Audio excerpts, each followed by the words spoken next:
Hello everyone, welcome back. Today we're going to make a 3D text subscribe button, like you see here. There will be a free preset in the description below, but if you want to follow along and make this, we'll get started.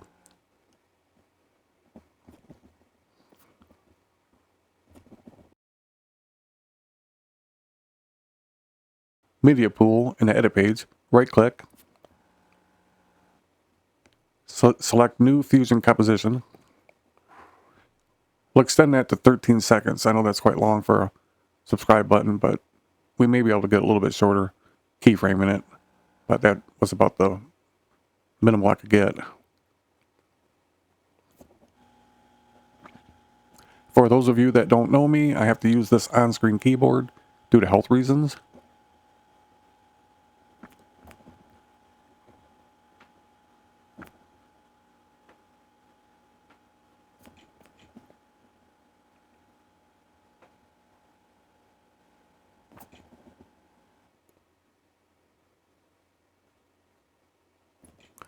We'll start at 12. We can always make it longer if need be. You can name it if you like. You don't have to.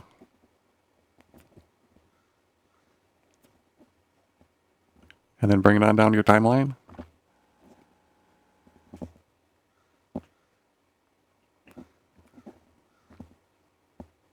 Double check the length of it.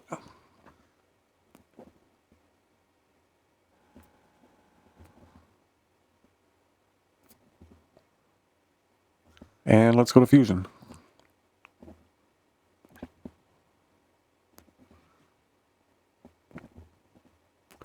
I like to start out with bringing a background node down, tie it into media out.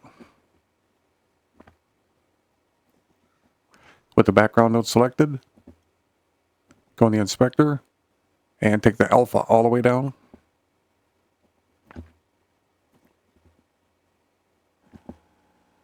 Now we know it's transparent.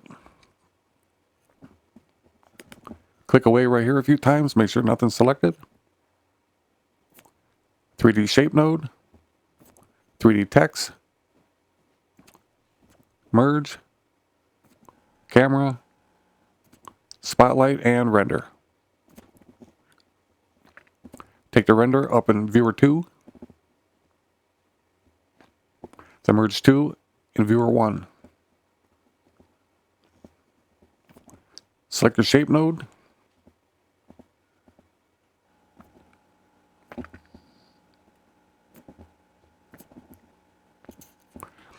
What I have here is just values from the first time I made it. They don't always correlate the second time, but it's a good start. If we have to fine tune it from there, this might make it a little bit quicker this way. Okay, back to the 3D shape node. Select that, go up in the inspector, under shape, go from plane to cube, deselect the width, height, and depth.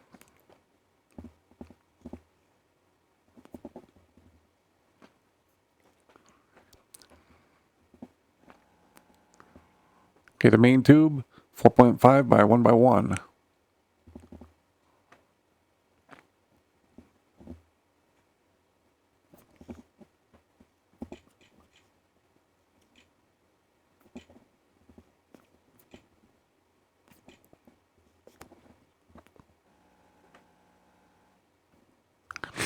Now we may be changing some of these values in the end, but hopefully they'll all just fit together.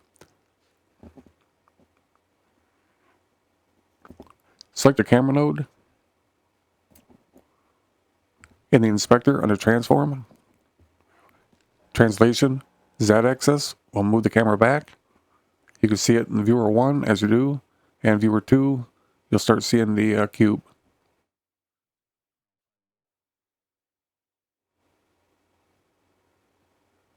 Square tube is what we'll start seeing, I guess. Is what it is.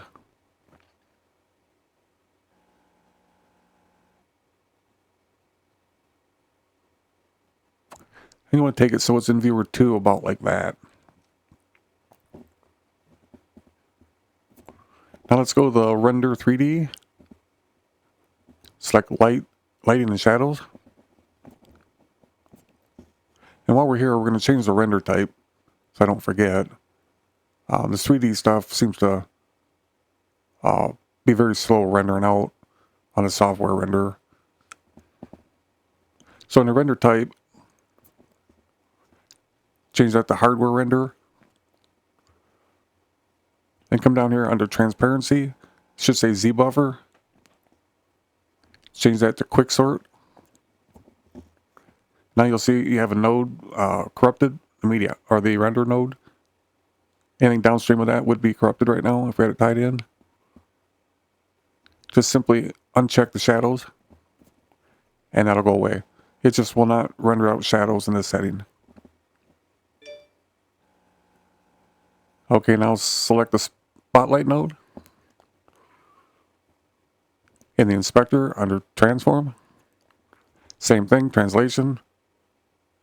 Z-axis. We'll come down here and select use target. We'll have to go back to the camera and do the same. And take the Z-axis and you'll move it back. And in viewer 2, you'll start seeing the light.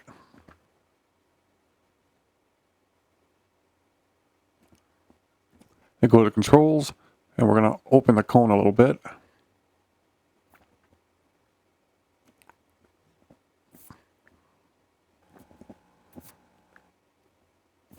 I have to use this drop-down menu to move around the 3D screen.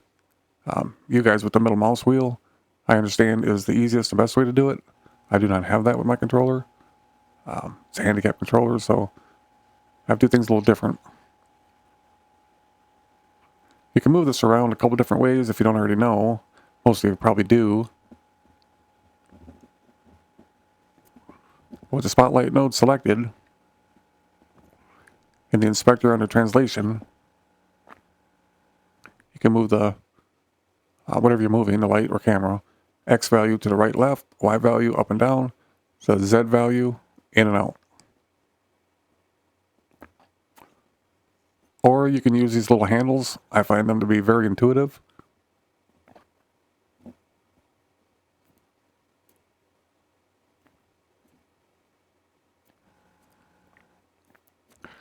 We'll start out right about there.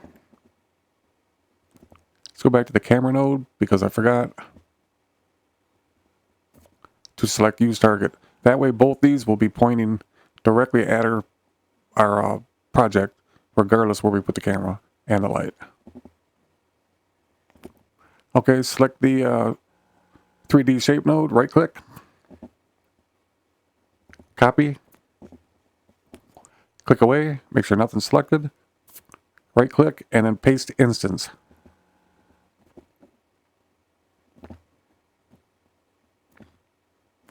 Merge one over the other.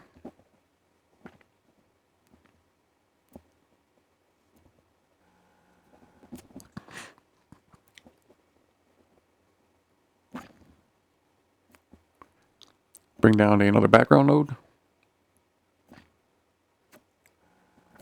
Tie it into the shape 3D.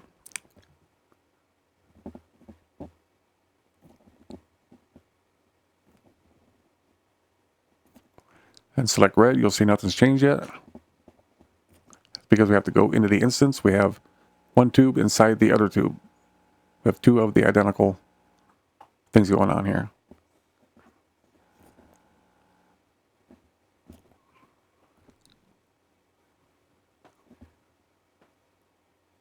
Let's go up here in the inspector with the instance node selected and right click the width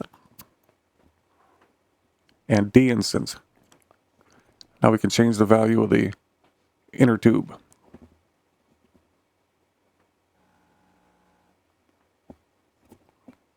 And now we'll go back to the background node. Grab a rectangle. Merge it into the background node.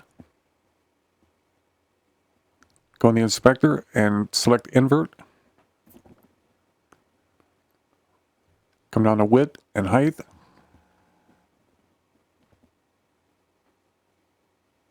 Take the height all the way to the right to 1.0.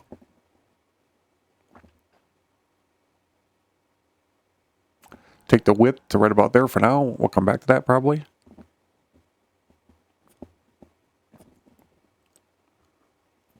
Now click away right about here. Hit Shift Spacebar. And type in fall off.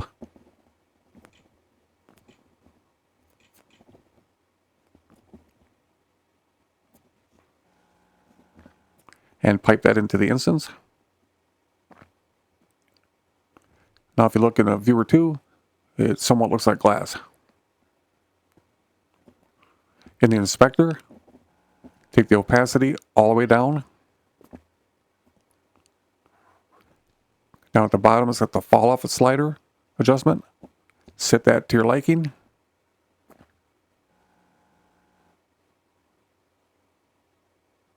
You can make it totally transparent if you like.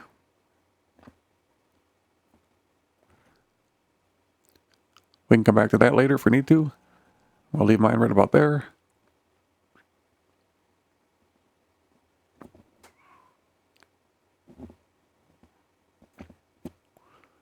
Now on the instance tube, which is the clear one, we had a length of 3.6, which is a width, I guess, but it's a long part of it. So we'll change that value.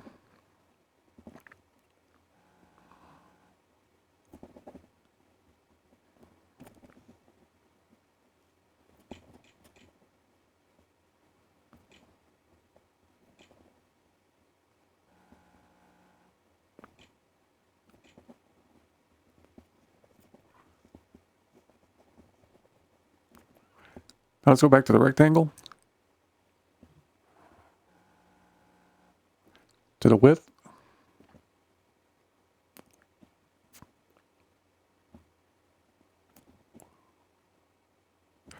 We want to adjust that width so it almost touches the red, or barely does.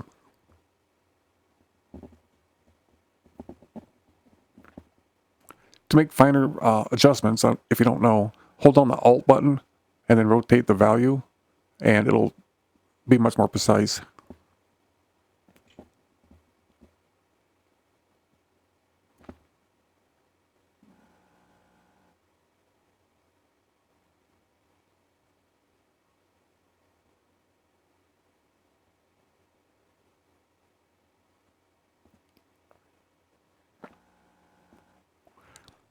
I'm going to stop mine right about there for a moment.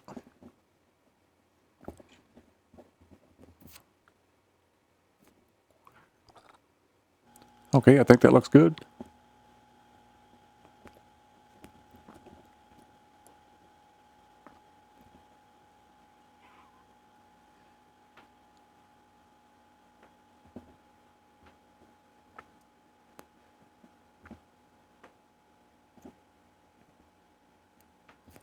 Have to make some room for some more text nodes.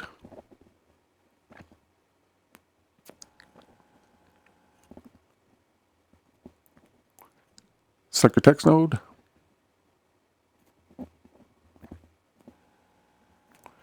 Type in subscribe or whatever you'd like.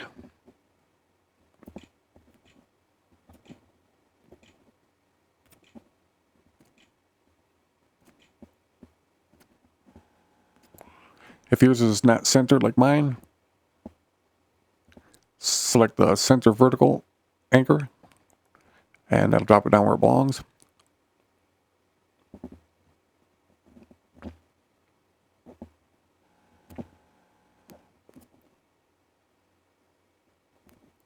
Right now is when you want to select your font, and we're going to start out with the size of 0.8. Actually, we'll make the subscribe 0.9. It seemed to be more proportioned with the other text, which will be 0.8. We'll set this one up at that. We can always change it if we need to.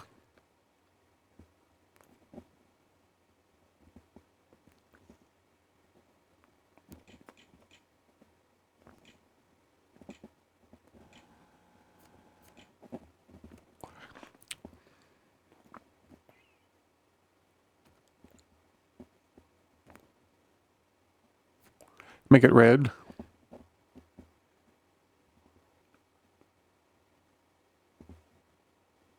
Go down there under excursion.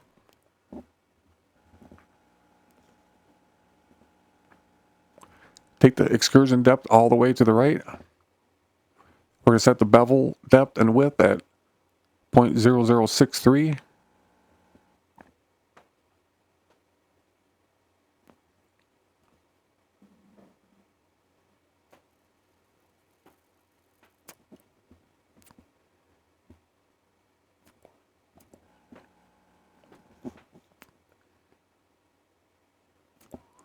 That puts a rounded edge on it nicely. And I'm going to change my font to Arial. Because I think that's what they usually use.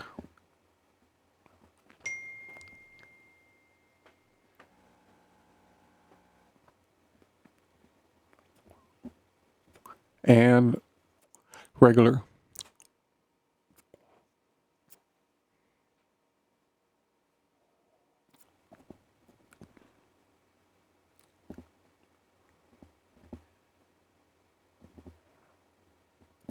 Okay, right click the text node. Copy. Click away right here. Right click and paste.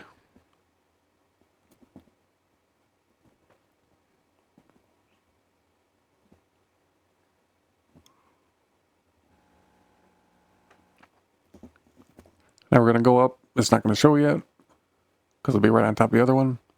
We'll go up and put in, I'm going to put like and share. We just carried everything over from one node to the other.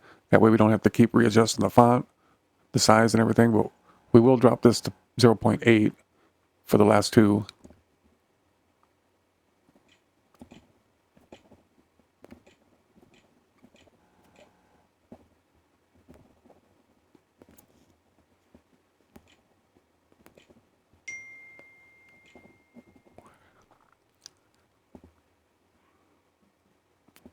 And go to that second node, right click,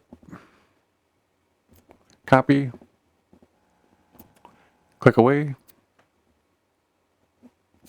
paste.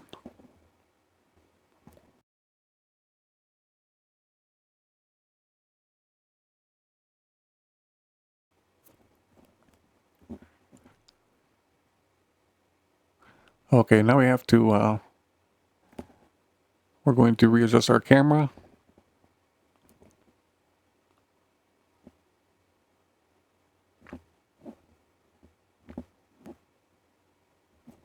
Back to dual viewer.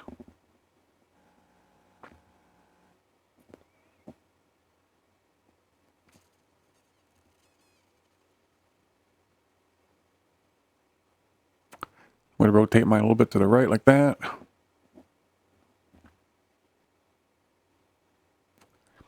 You can adjust yours accordingly or however you'd like, but everything looks good.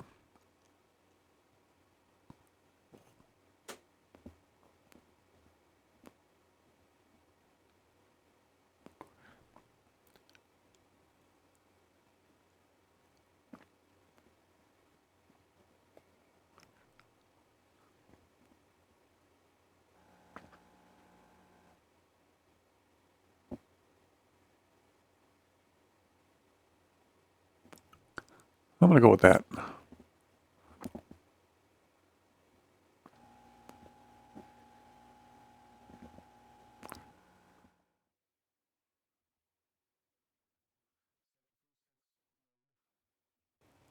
Okay, we can go to one viewer now.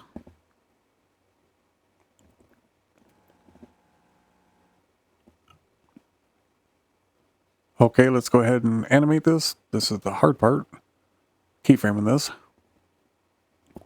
Select text 1. Make sure your playhead's at frame 0. Take the right on slider all the way to the left. Set a keyframe. Move ahead 30 frames, which is 1 second. I'm at 30 frames per second timeline. I'll make sure I go back and put that at the beginning when I edit this.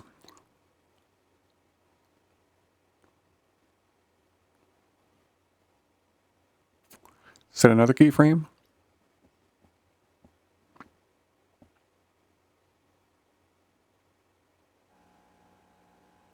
Move ahead 1 second, 30 frames for me. Take the slider all the way to the right. Now we're going to go ahead and move 40 frames to 100.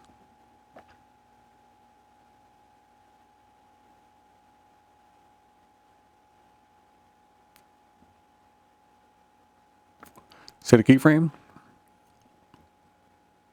Now go to 130.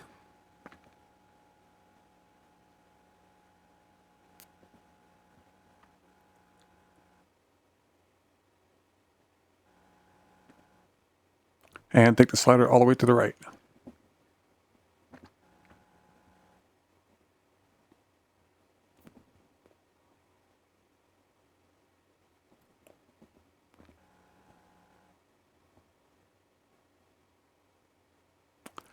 Go back to our last keyframe on 130.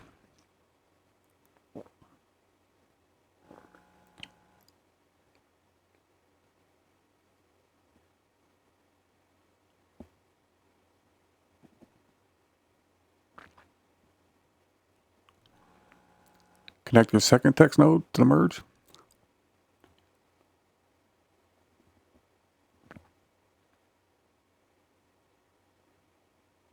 We'll advance to frame 160.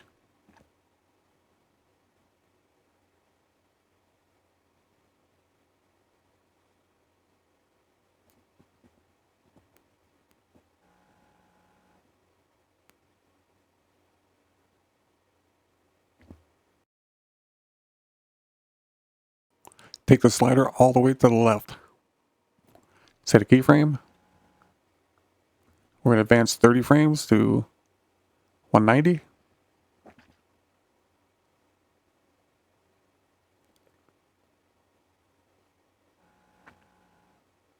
Take the slider all the way to the right. We'll advance 40 frames to 230.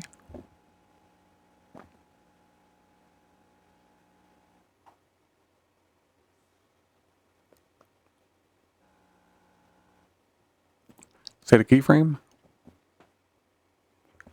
Now we'll advance 30 frames to 260.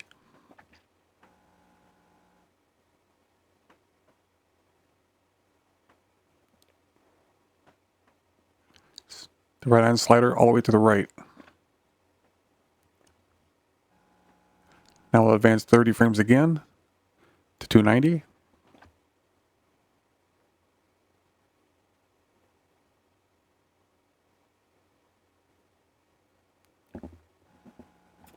Go to last text node. Pipe it into the merge.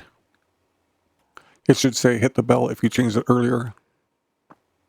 Take the right hand effect all the way down and set a keyframe.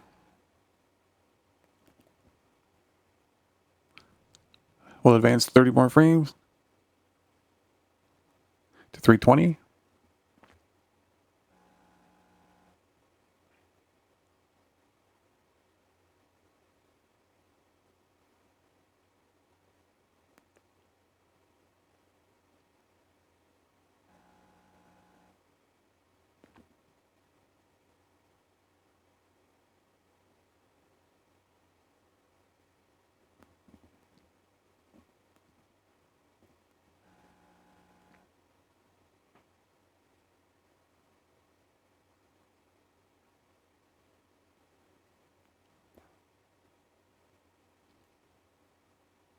And slide your right hand slider all the way to the right. Now this all went well, it'll work. We'll give it a play and see.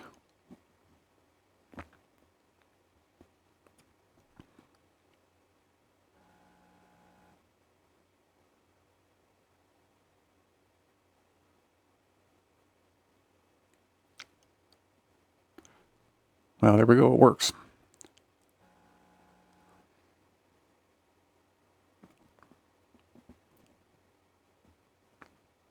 Let's connect it into our media out.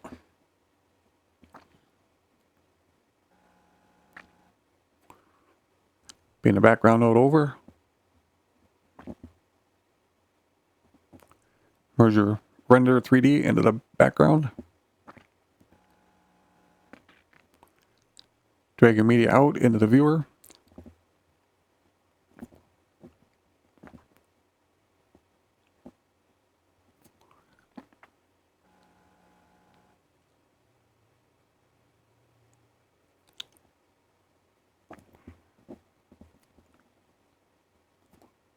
I want to add one more thing. We're going to add a point light to this so that text looks better.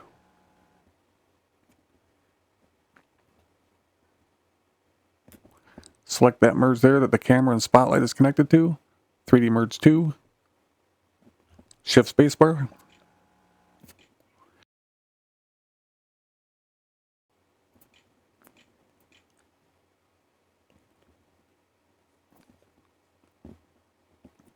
Select the point light node in the inspector. I'm moving it forward.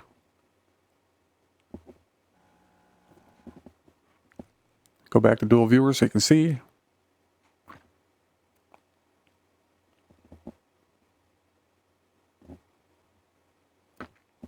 If you're looking at this, switch it over to that merge, and then everything's out of the way. Now under translation, Z-axis, we're going to move that towards us so that text is more visible. The color will match better.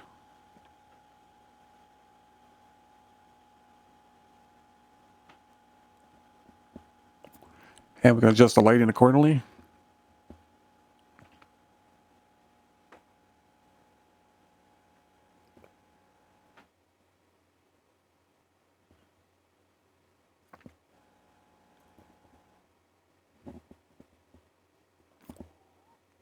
That looks much better already. If you want to fine tune yours to where you like, go ahead and do so.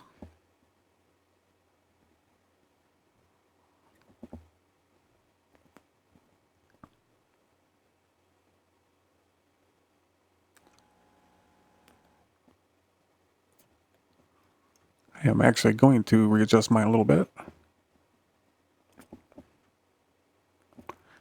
With the point light node selected, I'm going to rotate mine a little bit to the right.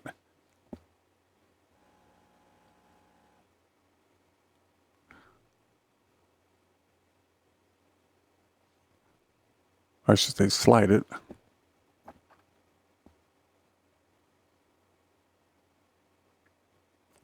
Actually, I'm going to go to the left.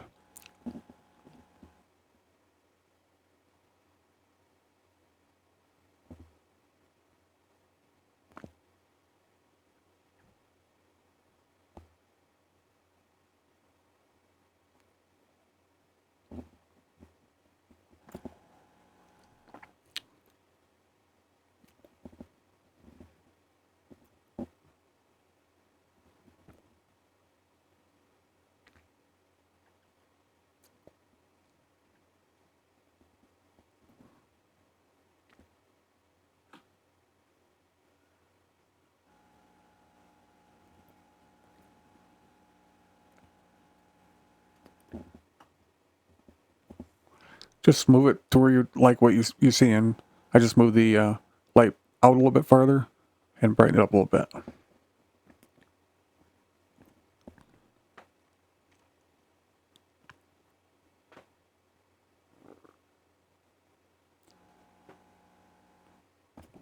Okay, now I'll show you how to save this as a preset.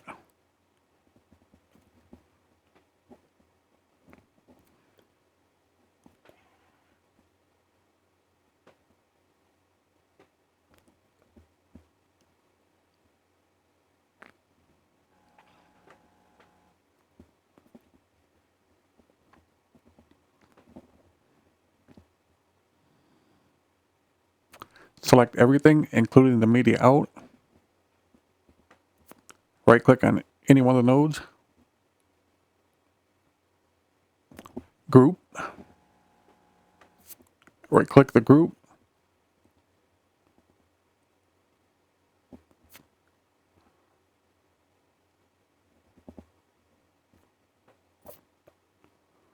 There we go. Go to settings. Save as.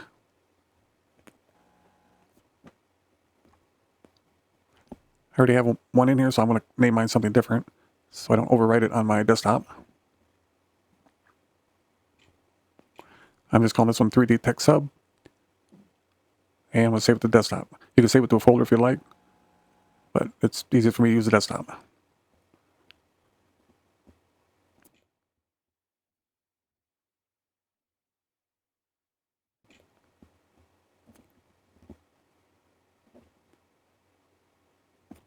Now we'll open our folder, go up to Effects,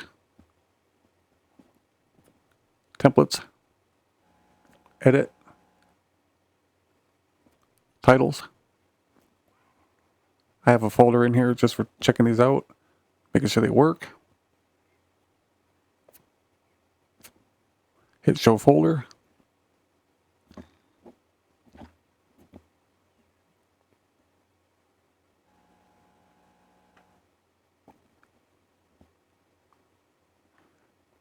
Here it is.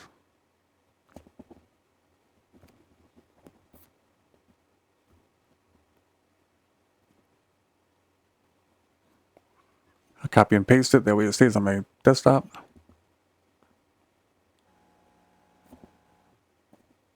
I'll go back to the edit page and we'll find it.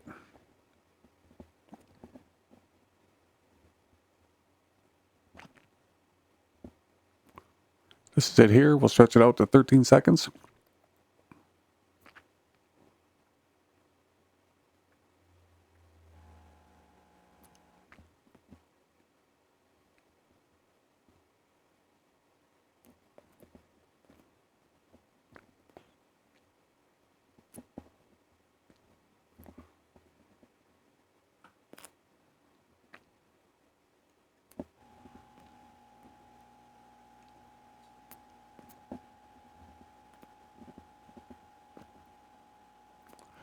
Just want to show you it's transparent. If you select it, go up in the inspector under settings. You can size it and move it around wherever you'd like.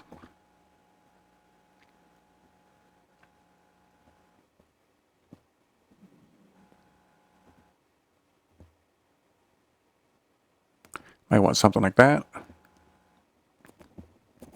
At the end here, I'm going to show you how to save it as a transparent video, so you can put it in your power bin if you use them, or just drag it into your media pool and just drop it on your timeline. That way you don't have to readjust this every time for the length, and you can still size it and it'll be transparent.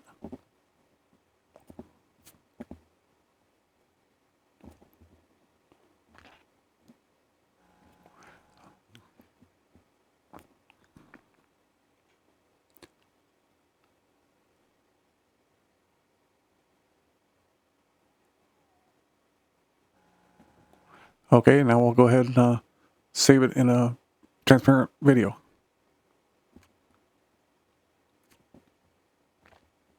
I only want to record this section, so I'm going to hit on the keyboard with the playhead at the beginning, I for in. At the end, O for out.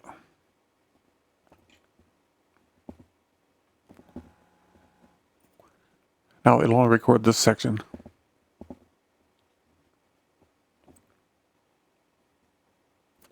We do want to render the cache.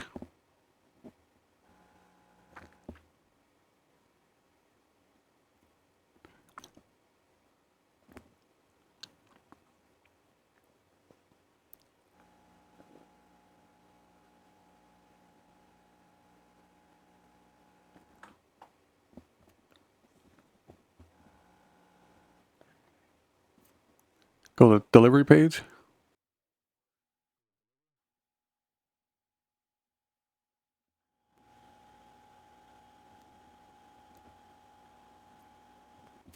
I'm going to name it something a little bit different, so you know. I just added a 2 to it. That way I can show you when I bring it in.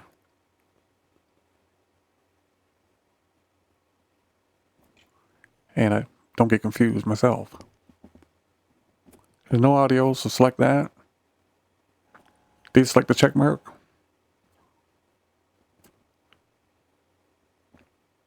Under Format, go to QuickTime. Codec, GoPro Cineform.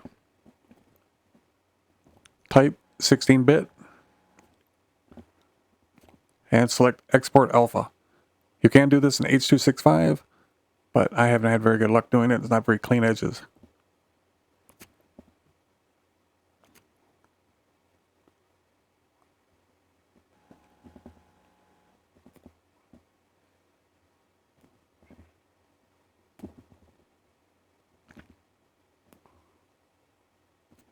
There it is. If you want to use power bins, you can put it right in your power bin, or bring it in and put it right in your media pool.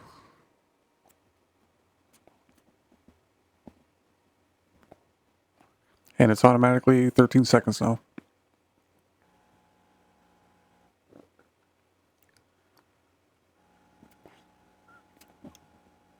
And if you click on it and go up in the inspector, you can still size it.